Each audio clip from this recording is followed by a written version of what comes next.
Hi, I'm Preston, and I have the map here, and I'm going to lead the Kindness Squad to empower youth network for our food drive. It's been 2 weeks. Students from all over Carnation Elementary brought in food. The members of our Kindness Squad, who are right now all 5th graders.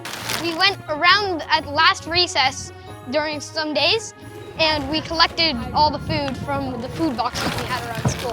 How much food did you guys collect?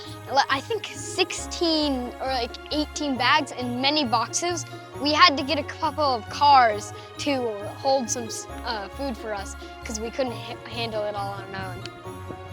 In the valley, there's a lot of people who might need support with food.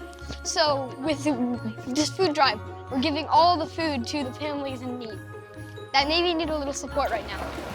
Yay! My name's Michelle, and I'm in charge of the Weekend Power Packs, which we are so grateful to you all for supporting. So right now, we send home 200 of these Weekend Power Packs every single week to kids in Riverview School District. It feels really nice to be able to help the community. It's really nice. Was this worth doing? Made a difference in the world. We'll always remember it as the day that we made a big impact on the community in the valley.